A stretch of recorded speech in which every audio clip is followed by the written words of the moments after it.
So this is the second lecture in our Foundations of Research, and we're going to focus specifically on statistics for this lesson. The purpose for this is not to get into the calculations of the statistics or to replace your general statistics course, but more to just describe the overall context that the statistics work within, so we have a better understanding of what these statistics mean, and more importantly, what they do not mean and when they may or may not be appropriate.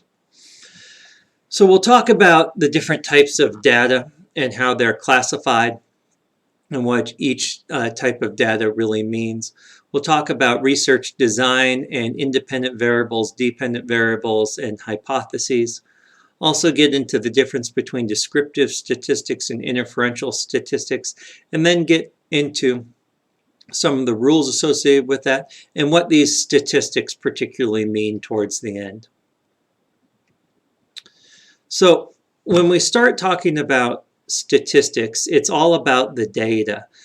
And data is categorized in different ways, and the easiest way to really categorize data is based on the scale that's used to describe and to make the data itself.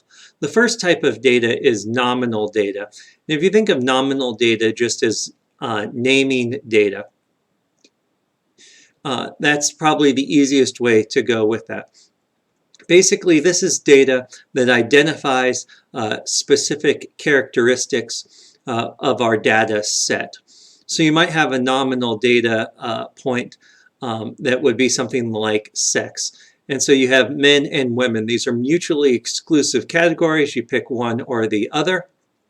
You can do the same thing with like highest educational degree, where you can put the different components in there and individuals choose the category that describes who they are. You can then assign this nominal data a number, but that number really doesn't mean anything besides an abbreviation. It would be the same as if you assigned, instead of a number, you assigned a star or a circle. The only real purpose for assigning a 1 or a 2, like a 1 for male and a 2 for female, is it helps in the computer analysis of the data itself. And so we assign numerical values to nominal data, but it's just a placeholder or an abbreviation for that name. Ordinal data now is data that has a hierarchy of meaning. Basically, what that means is there is a difference between 1, 2, 3, or 4 in that there is an order that ranks these. So it would be that 4 is more than 1. And so most of your Likert scales fall into this ordinal data component, where you have, like 1 is totally disagree, and 5 is totally agree, where the scale is measuring the amount of agreeness to whatever statement is measured. And obviously, at that case, as you move higher up, you're indicating more agreement. What ordinal data does not have, though, is fixed intervals. And that's what's going to be characteristic of interval data, where you have the same sort of data as an ordinal scale, but each step, each number represents the same amount of difference.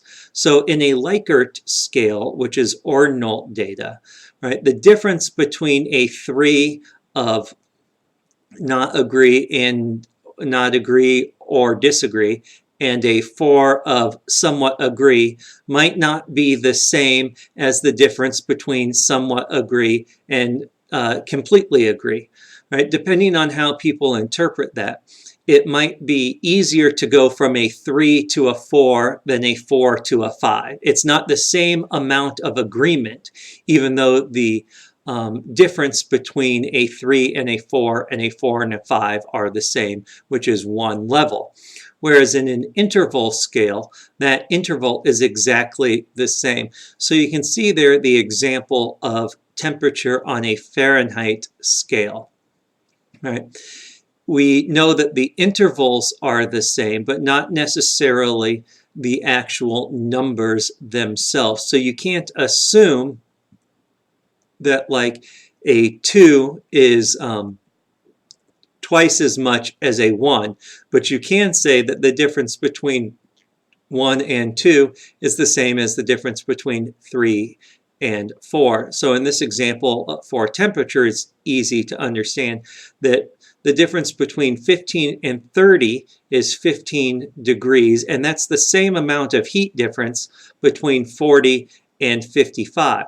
But what we cannot say is that 30 degrees is twice as hot as 15 degrees. And that's because that's not what the interval scale is doing. There's no true zero associated with that. And so because there's not a true zero, meaning the complete absence of heat in the Fahrenheit scale, you can't say that one is twice as much as the other. That's the point of a ratio scale. It's interval in nature, but it has a true zero, meaning that zero actually represents a complete absence of the measure. So like in the Kelvin scale, zero means absolutely zero heat, absolute zero. Right? Or in height, you can use height as the example, right? 0 inches of height means there's a complete absence of height, whereas 1 foot of height is twice as much as 6 inches of height, right? Or the same goes for 4 feet of height being twice what 2 feet of height is. And so in that ratio scale, you have that true zero that allows you to interpret numbers truly as if they are true numbers. Whereas in nominal, ordinal, and interval scales, the numbers are simply placekeepers that have been assigned something, but they do not act as true numbers. And so we'll see this becomes particularly important because only in ratio scale data can we truly run any statistical changes or any advanced statistics, I should say. You can do some descriptive statistics, but anything that involves any math implies that the numbers are true numbers. So you need to evaluate that as appropriate. So you couldn't have an average of 1.5 for males versus females as far as that, because you can't simply take 1 plus 2 and divide that by 2 and then get 1.5 as the average, because there's no such thing as a nominal scale as a 1.5. And so you can't do any of those calculations. Same things occur with ordinal data and interval data as far as that. You may see that reported sometimes, but really those would be inappropriate use of the data scale in which the data was collected. So moving to the research study a little bit before we get into the advanced statistics that's going to help us describe these associations. These are probably things that you've heard of before as far as independent variable and dependent variable, and you probably heard the idea that dependent variables depend on the independent variables. But if you think about this, using our PICO format, the independent variable is most often going to be our intervention, whereas the outcome is going to be our dependent variable. But the important thing to include in this is that independent variables are anything that's influenced by the researcher. And so you can have more than one independent variable. You can have more than one dependent variable as well. But since independent variables are controlled and influenced by the researcher, you're going to have specific levels that can be categorized beforehand. So for each independent variable, you also need to know how many levels there are. So in this example, there are two independent variables, group and time, and group has two different levels, the experimental level and the control level, and time has three different levels, pre-test, intermediate post-test, and final post-test. And so each one of those links a specific data set of the dependent variables that we can analyze. When we think of stats, what we're really doing is analyzing each one of those levels compared to the other levels of that same independent variable on our dependent variables. And so understanding this difference between levels associated with independent variables becomes the paramount portion of understanding the relevant statistics. Now, hypotheses are another one of those things that you've probably discussed previously, and a hypothesis is simply, your explanation of the results of the study. But it becomes more important now that we start to think about this idea of what we call a null hypothesis, because that's what statistics are really going to be testing, is this idea of a null hypothesis. And a null hypothesis basically is the hypothesis that assumes that there are no differences or relationships between the variables of the study. So in this case, if we're looking at the independent variable of group, with level 1 being experimental and 2 being control, the null hypothesis would mean that there would be no difference between the experimental group and the control group, or the experimental level and control level, on whatever the dependent variable is that's being measured, or the multiple dependent variables. And each level and each dependent variable would have its own null hypothesis with that. And that's really what we are trying to assess. You then have research hypotheses, and the research hypothesis is directional. And this is what you would normally think of when you think of hypotheses, as far as, you would assume that going in that one of these would be different, and that's why we're running the study. And so usually the experimental group is thought to have a increased effect compared to the control, and whatever that increased effect is can either be positive or detrimental, depending on what the intervention is with that, whether it's a risk study or a treatment study. But that null hypothesis is actually going to be the hypothesis that is most important when we start to look at the statistics and understanding what these statistics mean. So let's go through all of this now using this ankle mobilization example. And in this ankle mobilization example, we're going to assume that we have two groups, experimental and control, and what we're testing is whether or not joint mobilizations will increase dorsiflexion range of motion, right? And so in order to do this, we're going to use a two-group study, right, as well as 3 different time points. So we have 2 independent variables. The group independent variable has 2 levels, experimental and control, and the time independent variable has 3, pre-test or pre-intervention, 1 week and 2 weeks.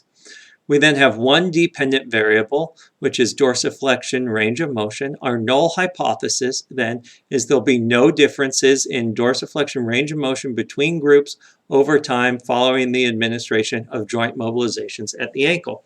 So when you parse out that specific sentence, you have no differences in dorsiflexion range of motion between groups. So the experimental group and the control group will not show any differences, and there will be no differences in those groups over the different measures in time. So the pre-test and the week 1 test will be the same. The pre-test and the week 2 test would be the same. The week 1 test and the week 2 test would be the same. So that's where all of those different levels come into play. But the reason for doing the study would be to assess and see if this actually does work. So our research hypothesis would be that individuals who receive joint mobilizations at the ankle will have increased dorsiflexion range of motion at 2 weeks versus the control group. So this is assuming that at 2 weeks, the experimental group, the group that got the joint mobilizations, would have more range of motion than the control group. Now, implicit in there, if we do not have any other research hypotheses, that means that the null hypothesis is going to also be our research hypothesis. And sometimes that comes into play if we're not looking for differences. Sometimes when we're doing like validation studies, in fact, we're comparing our independent variable is the testing condition.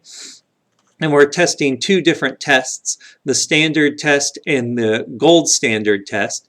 And we're going to compare those. And what we're actually hoping for is there's no difference between the standard test that we're testing and the gold standard test, meaning that the standard test that we're testing is just as good as the gold standard at identifying the specific condition. So research hypotheses don't always have to be different from the null hypothesis. And research hypotheses probably aren't as important as the null hypothesis in reality, because that's not what we're testing. We're testing null hypotheses. So when we get now into the statistics, we need to differentiate between descriptive statistics and inferential statistics. Basically, this is going to be fairly similar to the descriptive methods as well as the evaluative methods that we talked about previously. Descriptive statistics just tell us about the data. They do not try to create any associations between those data. And so analyzing and making decisions based on descriptive statistics would not be appropriate. That's the purpose of inferential statistics. So descriptive statistics are listed there in table 4.2 of your textbook. And you can see some of those descriptive statistics that are described as well as what they are. And most of those are things that you've probably seen before. Mean, median, and mode go back to elementary school days. Standard deviation now is talking about the variability of observations, and so you'll usually see standard deviations reported as well. That's what the plus and minuses are after the mean. And so that's mean plus or minus the standard deviation that describes the variability in that. Range is just the high and low scores, and that can become of interest when we get into analyzing some of these things and looking for outliers. Frequency now is how often something occurs, and confidence interval is a little bit more tricky. And we'll discuss that more specifically, but the confidence interval is basically going to be our estimate of the overall population from our study. Inferential statistics now can be categorized as parametric and non-parametric. And basically, this isn't important that you really can get down and understand what each of these means. This really gets into a lot of complicated situations. But basically, your parametric statistical tests are the normal statistical tests that we use in sports medicine on a regular basis. The problem with parametric statistical tests is that they have these 3 assumptions, and all 3 of these assumptions must be met in order for the parametric statistical test to be valid. If one of these assumptions is not met, then it's an invalid test for that, and you would need to run a different statistic. And the point of this really being, and we'll talk about what these assumptions are, but the point being that the test itself doesn't come back with just an error. if one of these is not met, but it comes back with an error in reporting. And so we need to be able to identify within the research that we're reading what sort of statistic they used, and was it appropriate, or was it possible that one of these assumptions were violated. So the first assumption is that it's got to be quantitative data in the interval or ratio model, and that comes into play for the purpose of our ability to actually manipulate it using math. It also needs to be what we call a normal distribution, and you can see on the chart here this bell curve, and what a bell curve basically means is that the mean and the median are about the same, right? And so we have about the same number of data points on one side of the mean as on the other. So we have this normal distribution. And then we also need to have this homogeneity of variance, meaning that there can't be this huge discrepancies in the averages and the average dispersion values for each of the dependent variable amongst the groups. And so what that really comes into play is that's a problem with particular outliers, where if we have in one group particular people that are way off the chart in one way or the other, we're really analyzing primarily means associated with this group data. And if we have these outliers that are way off the chart, messing up the means, then we have an invalid homogeneity of variance. And there are ways to test these particular, but really for this purpose, we're really just going to be looking and focusing on this. And so oftentimes you can see the raw data presented within the study, often graphically. And so you can look at these graphs and basically understand and see whether or not these assumptions were appropriate.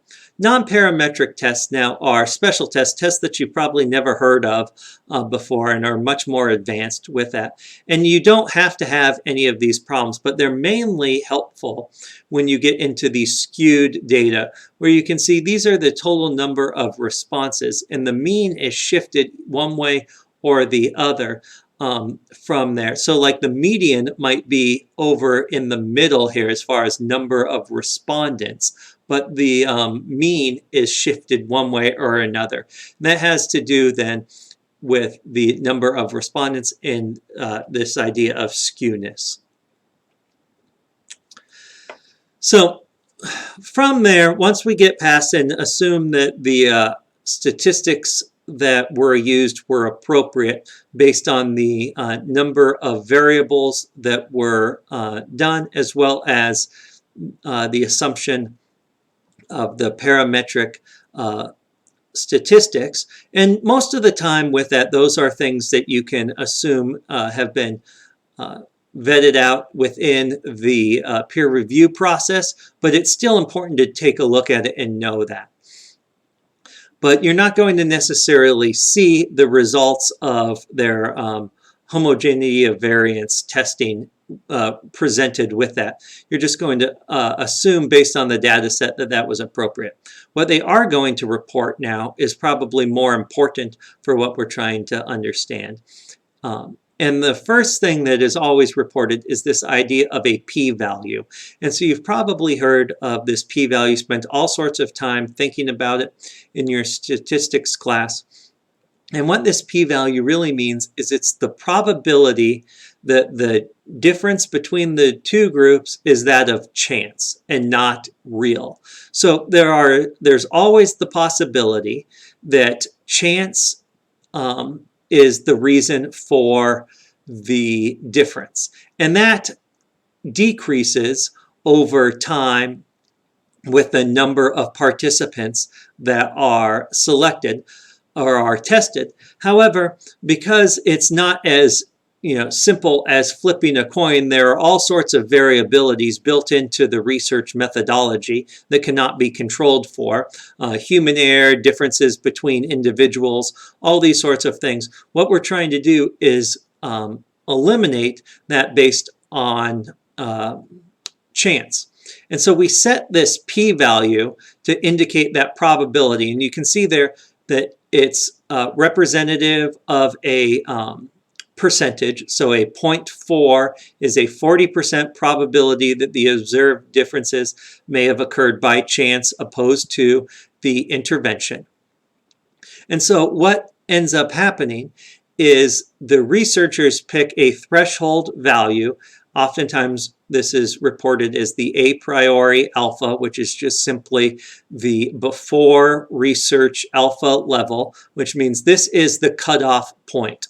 Most of the time that is at 0.05 or a 5% chance that the difference is caused by chance. So you can think of it somewhat as a certainty, the opposite way, that 95% likelihood that the difference is caused by the intervention. And so we set that if we're at least 95% sure that the intervention is the reason for this change, we will accept and say that this is a real difference, that the intervention is responsible for the difference opposed to chance. The p-value then gets calculated and is compared to that standard. And this is where things get really interesting in the research. Oftentimes you will see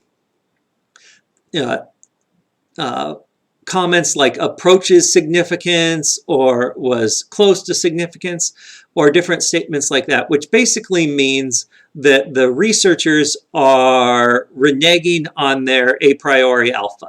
Basically what they're saying is we set 0.05 because that's the standard, but we only got to 0.08 or so, which means that there's an 8% chance or an 8% likelihood that the difference is a result of chance.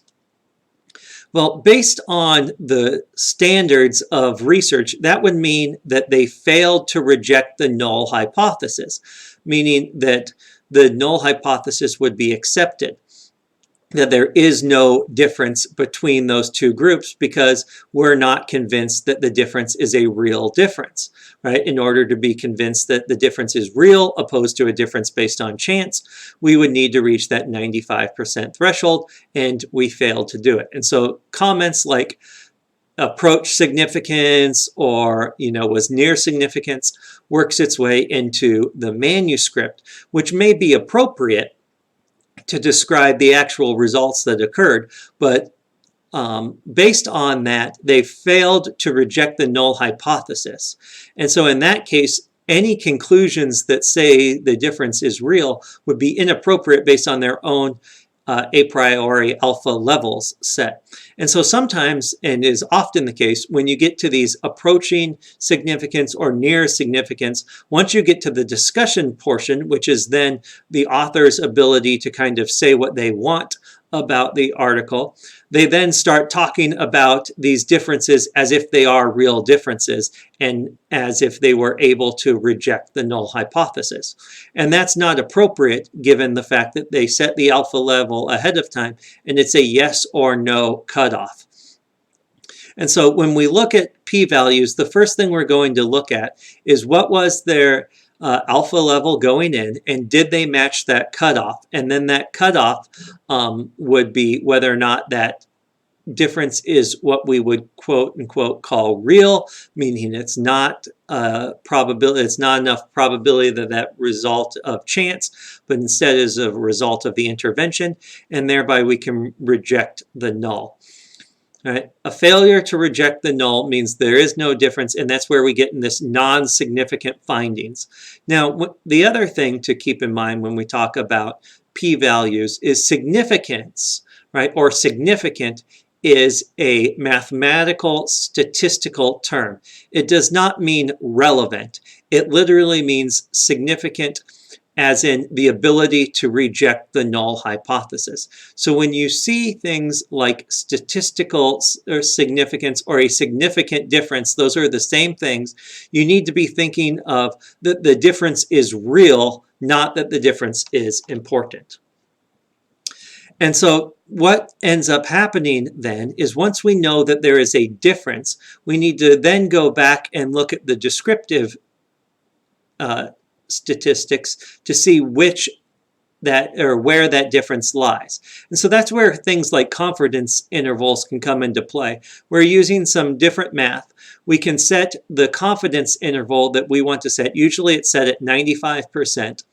And basically now what we're doing is we're trying to describe how our estimates of a sample are distributed within the overall population. And so what we're going to set now is, if we set a 95% confidence interval, that means we will have a range above and below our mean in which we are 95% confident that that population mean will fall within that range. And so that becomes important when we start to compare these different means with that to see which one was higher, which one was better. But what we're really the most interested in is not whether or not this difference is real or not, but whether or not this difference is relevant or not. We're not really interested in whether or not something truly works or not, or creates a difference. We're mostly interested in whether or not that difference will help us in our treatment, right? Or whether or not we should use this clinically. And in order to establish that, the best measure really is this calculation of effect size.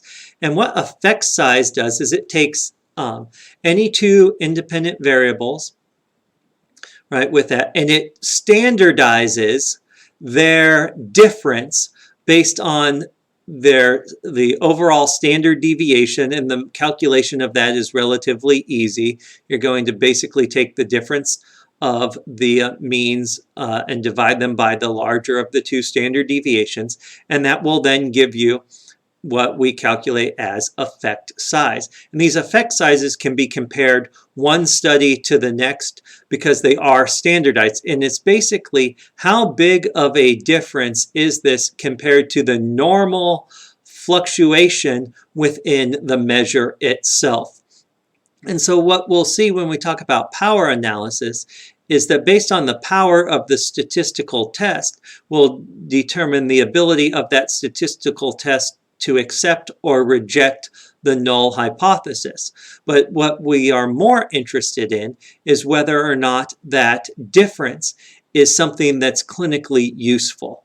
So if we go back to our ankle range of motion study, if there is in fact a difference between the joint mobilization at that 2 weeks of 2 weeks after the intervention, and that difference is only a quarter of a degree of motion, which you could get a significant level if you tested enough people, and that would decrease the standard deviations and that confidence interval enough to the point where you could get a statistical difference. But to do a joint mobilization technique with a goal of increasing only a quarter of a degree of range of motion would obviously be nonsense.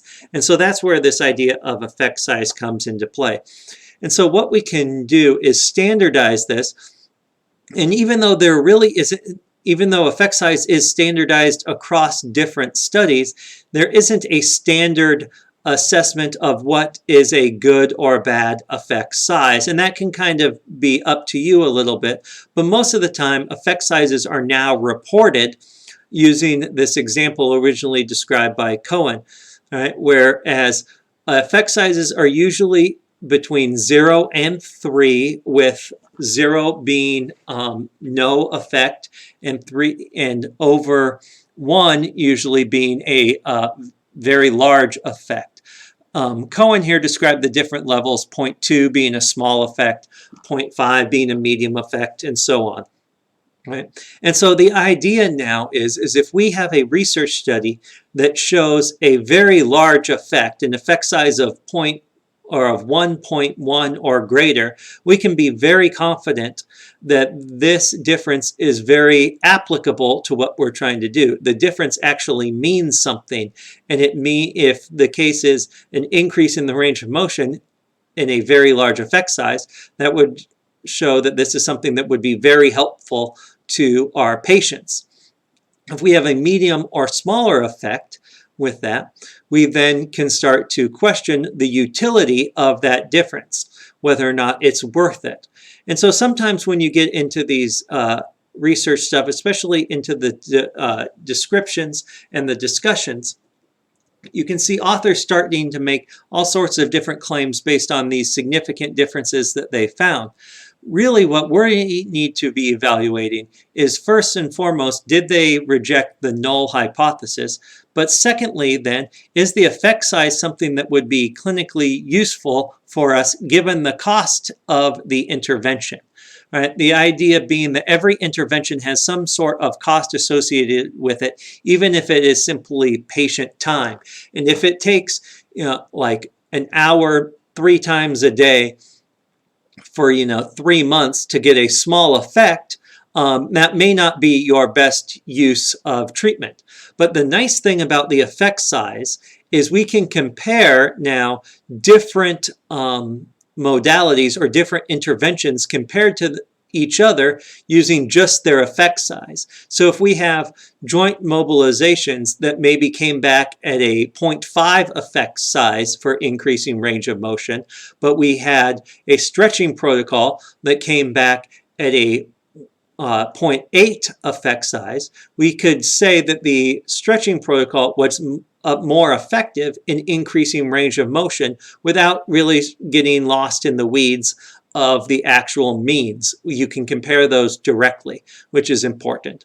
Now, each of those still have their cost components associated with that, and that's going to be the individual components of critical appraisal that we'll talk about in step 3. But understanding what this effect size really means will allow us to then differentiate between the conclusions that the author makes that might be trying to justify their research compared to what we're trying to do, which is answer our clinical question. So the last 3 things that I want to talk about here are these types of errors as well as statistical power. And basically, this wraps everything up into the what happens if sort of stuff and all of the behind the scenes.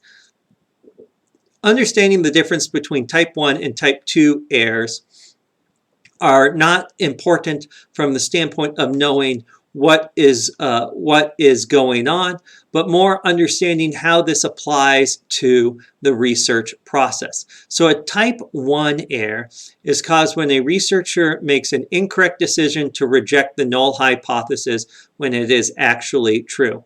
So the idea with a type 1 error is you say that there is a difference when there really isn't.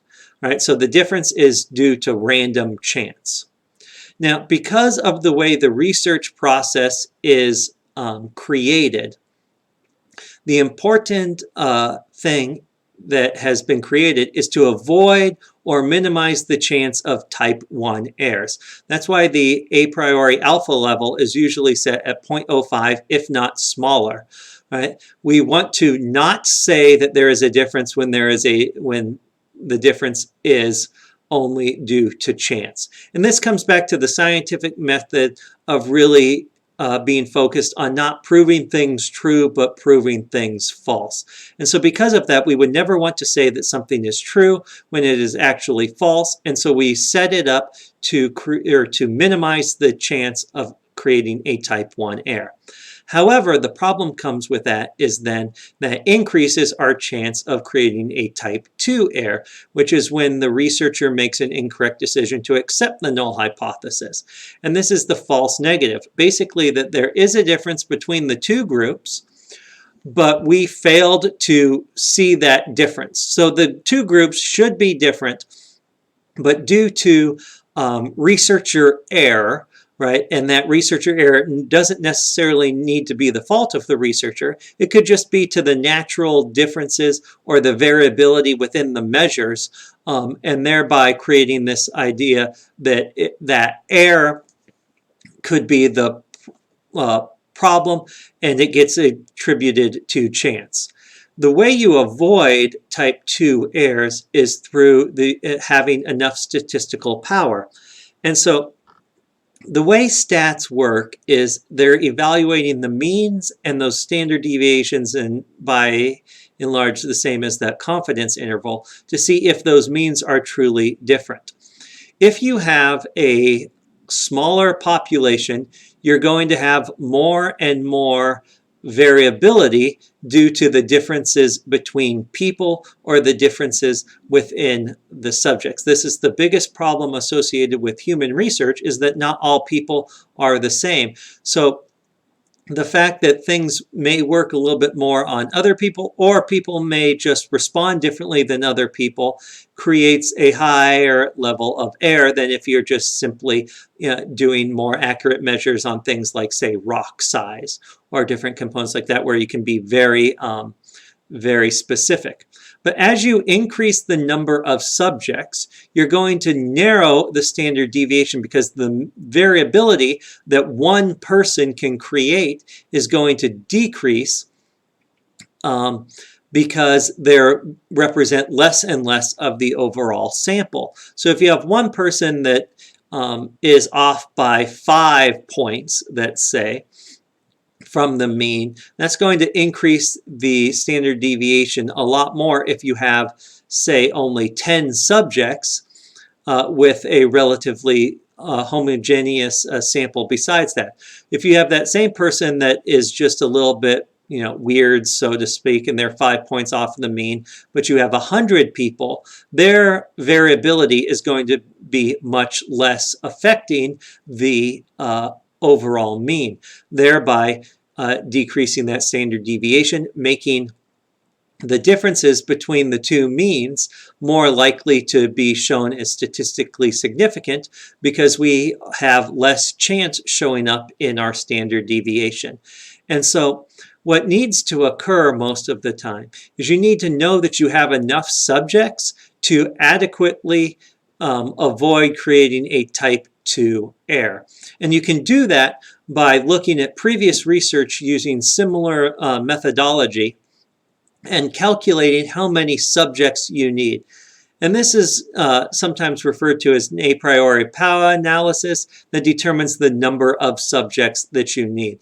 If you have too few subjects and you fail to reject the null hypothesis, this is where that approaching significance and nearing significance things tend to creep in.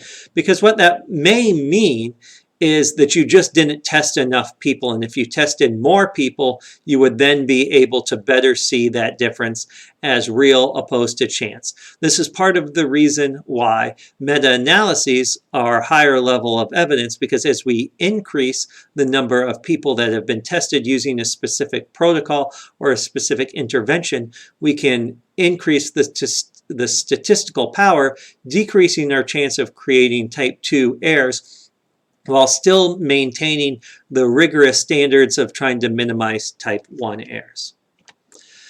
So to wrap up, we talked about the different types of data, with nominal being more naming, ordinal data now having a hierarchy, but not necessarily equal intervals. Interval data then creating that next step where we have both hierarchy as well as intervals, but we do not have a true zero, thereby meaning that we can't necessarily use pure math as far as that, the idea that a 4 is not twice as much as a 2, but the difference between a 1 and a 2 and a 3 and a 4 is the same.